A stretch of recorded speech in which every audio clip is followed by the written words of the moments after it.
కావాలనే మీ కలను నెరవేర్చుకోండి. సంప్రదించండి హెగ్డే ఫెర్టిలిటీ, హైదరాబాద్, తెలంగాణ. నమస్కారం, వెల్కమ్ టు ఐ డ్రీమ్. ధర్మ మార్గం విత్ విజిత కార్యక్రమానికి స్వాగతం.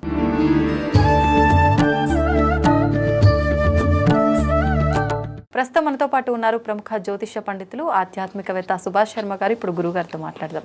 నమస్కారం గురుగారు.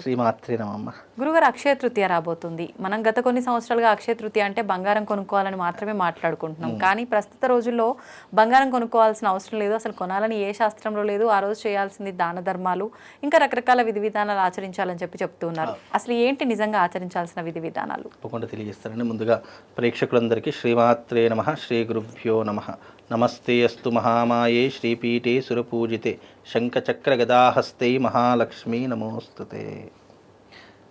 అక్షయ తృతీయ అనేది బంగారం కొనుక్కోవడానికి కాదు, ఫస్ట్ పాయింట్.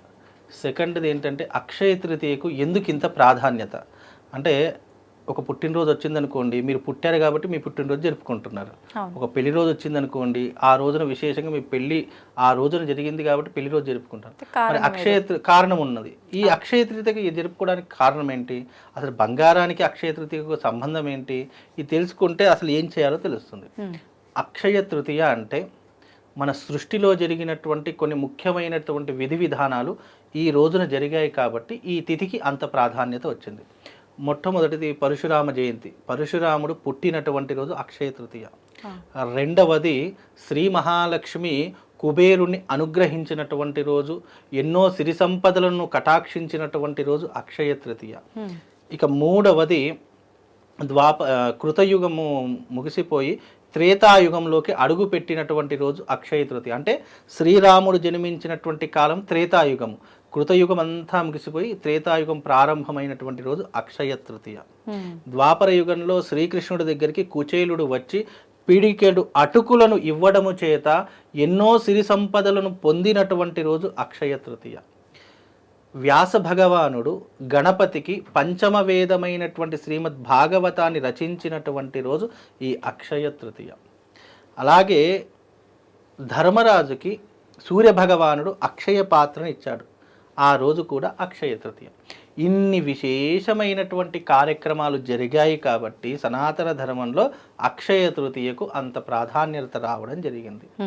మరి అక్షయ తృతీయ ఈ రోజున ఎందుకు ఇంత ప్రాధాన్యత రావడం జరిగిందంటే, ఈ రోజున చేసేటటువంటి ఏ పని అయినా కూడా అక్షయంలా మారి మన జీవితాన్ని ఉద్ధరింపజేసుకోవడానికి అని అర్థము తప్ప బంగారం కొనాలి, బంగారం కొంటే ఈ సంవత్సరం అంతా మనకు అదృష్టం కలుగుతుంది, కొనకపోతే దురదృష్టం కలుగుతుంది అనేటటువంటిది శాస్త్రంలో లేదు. ఇప్పుడు అప్పుడంటే బంగారము తక్కువ ధరకు ఉండేది కాబట్టి ప్రతి ఒక్కరు కొనేవాళ్ళు, లేదా పని చేస్తే కూడా బంగారం కూడా ఇచ్చేటటువంటి దాఖలాలు ఉండేటటువంటివి. అది రానున్న కాలంలో కాలాంతరంలో ఏమయ్యింది అని అంటే, ఇక బంగారం కొనకపోతే ఈ సంవత్సరం అంతా వేస్ట్ అన్నటువంటి స్థితిలోకి వెళ్ళిపోయారు ప్రతి మనిషి కూడా. ఇక్కడ బంగారము అన్నదానికి అక్షయ తృతీయ రోజు బంగారం కొనకూడదు. బంగారంలో ఇంకా రాహు ఉంటాడు కాబట్టి బంగారం కొంటే ఇంకా మనకు నష్టమే తప్ప దానివల్ల అదృష్టం ఏమి ఉండదు. కాకపోతే ఆ రోజున ఏ పని చేస్తే అది అక్షయంలా మారి మన జీవితాన్ని ఉద్ధరింపజేస్తుంది అనేటటువంటి ఒక నమ్మకంతో, సరే బంగారం విలువైంది కాబట్టి అలాంటి వస్తువుని కొంటే అది తరగదు, ఇంకా పెరుగుతూ పోతుంది అని విశ్వాసంతో చాలామంది బంగారం తీసుకోవడం తప్పు కాదు. అలా తీసుకోకపోతే ఏదో చెడు జరిగిపోతుంది అనేటటువంటిది కూడా నమ్మకూడదు. కాబట్టి శాస్త్రమునందు వేదమునందు ఏదైతే మనకు చెప్పడం జరిగిందో అది మాత్రమే ఆచరణ చేసుకోవాలి. అక్షయ తృతీయ వచ్చింది, ఏం చేయాలి, ఎలాంటి విధి విధానాలు ఆచరించాలి అని అంటే, అక్షయ తృతీయ రోజున దానము, ధర్మము, అలాగే ఆ రోజున మనం చేసేటటువంటి మంచి పనులు, ఆ రోజున మనం పాటించే విధి విధానాలు, పూజాది క్రతువులు, యజ్ఞ యాగాదులు, శుభ్రము, ఇంటిని పరిశుభ్రంగా ఉంచుకోవడము, ఇవన్నీ కూడా చెయ్యాలి అని శాస్త్రవచనం. అక్షయ తృతీయ వచ్చింది అంటే, అక్షయ తృతీయకు మరొక పేరు ఏంటో తెలుసా? మరి ఒక ఉగాది అని అంటాం. మనం ఉగాది ఫెస్టివల్ ఎంత గొప్పగా జరుపుకుంటామో, ఇంకొక ఉగాది ఏదైనా ఉంది అని అంటే అది అక్షయ తృతీయ అని చెప్పడం జరిగింది. అందులోనూ శ్రీ మహాలక్ష్మిని ఆరాధన చేసు, దీపావళి వచ్చిందంటే మహాలక్ష్మిని చాలామంది పూజిస్తుంటారు ప్రతి ఒక్కరూ కూడా. అలాగే అక్షయ తృతీయ కూడా మహాలక్ష్మీదేవిని పూజించడానికి అరుదైనటువంటి రోజు. సిరి సంపదలను పొందడానికి, లక్ష్మీ కటాక్షాన్ని పొందడానికి ఈ అక్షయ తృతీయ మన జీవితంలో ఉపయోగపడేటటువంటిది అని అర్థం. అయితే అక్షయ తృతీయ రోజున మనం చేయవలసినటువంటి కర్తవ్యం ఏంటంటే, అక్షయ తృతీయ రోజున గొడుగు దానం చేయాలి, విసనకర్ర దానం చేయాలి, చెప్పులు దానం చేయాలి, అన్నదానము చేయాలి. ఆ రోజున విశేషంగా మహాలక్ష్మి యాగం నిర్వహించాలి అని శాస్త్రంలో చెప్పినటువంటి విషయాలు. ఇవన్నీ చేస్తే మనకేమొస్తుంది? కలియుగంలో ఇవన్నీ నమ్మడమే చాలా కష్టమైపోయింది. వాళ్ళకి ప్రతిదానికి ఎగ్జాంపుల్ చెప్పాలి. గొడుగు దానం చేశామనుకోండి, పితృదేవతలు సంతోషిస్తారట. చెప్పులు దానం చేశారనుకోండి, ఆ పితృదేవతలు కూడా ఈ విషయానికి సంతోషిస్తారట. అలాగే ఆ రోజున చేసేటటువంటి విసనకర్ర దానం కూడా పితృదేవతలు.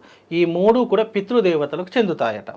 ఇక నాలుగవది ఏంటి అంటే కనుక కుంభదానం కూడా చేయాలని శాస్త్రం. కుంభదానం అంటే నిండు కుండ తీసుకొని, కొత్త కుండ తీసుకొని చక్కగా ఆ నిండు కుండను కడిగేసి దాంట్లో నిండుగా నీళ్లు పోసి కాస్త యాలాకులు, కాస్త పచ్చకర్పూరం ఈ రెండూ వేసి బ్రాహ్మడికి నిండు కుండ దానం ఇవ్వాలట. అలా దానం ఇవ్వడం ద్వారా నీ ఇంట్లో సిరి సంపదలకు కొలువు ఉండదు అని శాస్త్రం. అలాగే అతిథి భోజనం. పూర్వకాలంలో కొంతమంది సాంప్రదాయం ఎలా ఉండేదంటే, ఎవరికైనా అతిథికి భోజనం పెట్టిన తర్వాతనే ఇంటి సభ్యులు తినేటటువంటి సాంప్రదాయం ఉండేది. అది ఇప్పటికీ కూడా కొంతమంది ఆచారంలో ఉంది, అందరిలో దాంట్లో లేదు. కొంతమంది ఏం చేశారంటే, ఎవరికైనా సరే అది బ్రాహ్మణ, క్షత్రియుడ, శూద్రుడ, వేరే జాతి వాడ సంబంధం లేదు, ఎవరికైనా ఆకలి అన్నటువంటి వాడికి కాస్త భోజనం పెట్టి ఆ తర్వాత ఇంటి యజమాని భోజనం చేసేటటువంటి పద్ధతులు ఉండే. అది ఏ రోజున చేయాలంటే ఈ అక్షయ తృతీయ రోజున ఆచరణ చేసుకోవాలి. అవి పెద్ద మనం పంచభక్ష పరమాన్నాలు ఏం వండాల్సిన పని లేదు. మనం ఇంట్లో ఏదైతే భోజనం చేయడానికి సమకూర్చుకుంటామో అవే పదార్థాలు అతిథికి పెట్టడం వల్ల మన ఇంటికి ఎప్పుడూ కూడా ఆకలి బాధలు ఉండవు. చాలామంది డబ్బు సంపాదిస్తారు, కడుపు నిండా భోజనం చేయలేరు, ఎందుకంటే రోగాలతో నిండిపోయి ఉంటుంది కాబట్టి మీకు ఆకలి బాధలు, ఆకలి దప్పికలు మీకు జీవితంలో ఉండవు. కాబట్టి ఇలాంటి వస్తువులను దానం చేసుకోండి. సాధారణమైనటువంటి మనుషుల గురించి చెప్తున్నా. నువ్వు బంగారం కొంటావా కొనవా తెలియదు, కానీ ఈ అక్షయ తృతీయ నాడు ఒక్క వస్తువుని ఇంటికి తీసుకొని వస్తే 1 కిలో బంగారం కొంటే ఎంత పుణ్యం వస్తుందో అంత పుణ్యం ఆ ఒక్క వస్తువు ద్వారా కలుగుతుంది. ఏం వస్తువు అండి? ఆ వస్తువు ఏంటంటే ఉప్పు. ఎవరైనా తీసుకోవచ్చు.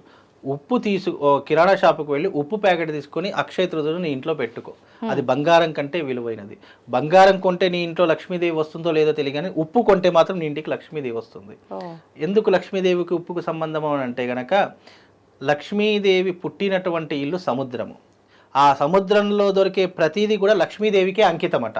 అందుకే మనం గవ్వల్ని పూజిస్తాము, తర్వాత వచ్చేసి సముద్రం నీటిని పూజిస్తూ ఉంటాము, ఆ దాంట్లో దొరికే గోమతి చక్రాలను పూజిస్తాము, కొంతమంది ఆ సముద్రంలో దొరికే చేపలను కూడా పూజిస్తూ ఉంటారు. అంటే సముద్రంలో దొరికే ప్రతిదీ కూడా లక్ష్మీదేవిదేనట, వేరే వాళ్ళకి దాని మీద అధికారం ఉండదు. అందుకే ఉప్పు ఎక్కడ తయారవుతుంది? సముద్రం నీటితోటి తయారవుతుంది. అందుకే బంగారము కంటే విలువైనది ఉప్పు. కాబట్టి నువ్వు ఆ రోజున నీ ఇంటికి ఒక ఉప్పు ప్యాకెట్ తీసుకొని వస్తే నీకు ఎరలేనటువంటి స్త్రీ సంపద, లక్ష్మీదేవి కూడా ఆ ఉప్పుతో సహా నీ ఇంట్లో అడుగు పెడుతుందని శాస్త్రమట. అందుకే ఆ రోజున ఉప్పు తీసుకొని వస్తే శుభం జరుగుతుంది. నువ్వు పాటించవలసిన విధానాలు ఈ రకంగా ఉంటాయి. వీలైతే ఆ రోజున మహాలక్ష్మి యాగం జరుగుతుంది. మన హైదరాబాద్ పట్టణంలో మా పీఠం ఆధ్వర్యంలో మహాలక్ష్మి యాగం జరుగుతుంది. కాకపోతే ఇలాంటి యాగంలో పాల్గొనే ప్రయత్నం చేయండి. ఎందుకంటే ధర్మ కార్యక్రమం అంటే ఈ రోజులలో యజ్ఞయాగాదులు చేయడమే ధర్మము. దానము అనంటే నువ్వు చేసినటువంటి దానమే నీతో పుణ్యం రూపంలో మార్పు చెంది, రూపాంతరం చెంది నీతో వెంట వస్తుంది. నువ్వు జీవితంలో సంపాదించిన భూమి మీద ఏది రాదు. నువ్వు చేసిన దానము, నువ్వు చేసిన పుణ్యము, ఈ రెండే రూపాంతరం చెంది అవి నిన్ను ఉన్నత స్థాయిలోకి తీసుకొని వెళతాయి. అందుకే ఈ రోజున నువ్వు చేయవలసింది మహాలక్ష్మి యాగము చేసుకోండి. దాని ద్వారా వాళ్ళకు శుభం లాభంతో పాటు అదృష్ట యోగం కూడా కలుగుతుంది. ధన్యవాదాలు. శ్రీమాత.